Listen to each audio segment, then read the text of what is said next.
कल रात बीवी की दोस्त घर पे आई। बड़ी खूबसूरत थी। हम दोनों बैठ करके आपस में बात करने लगे। बीवी किचन में दाल बना रही थी। हम दोनों की बातें सुनकर वो भी पास आके बैठ गई।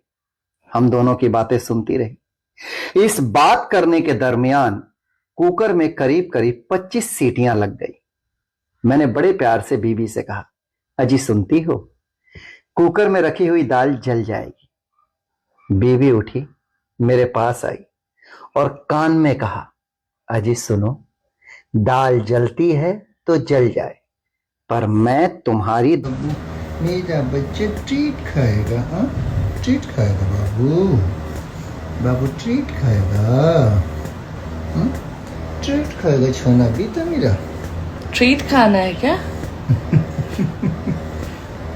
ट्रीट लेना है, चलो दे दूं, ट्रीट दे दूं। चलो चलो चलो चलो चलो चलो चलो चलो। हम वक्त देखकर यार नहीं बदलते।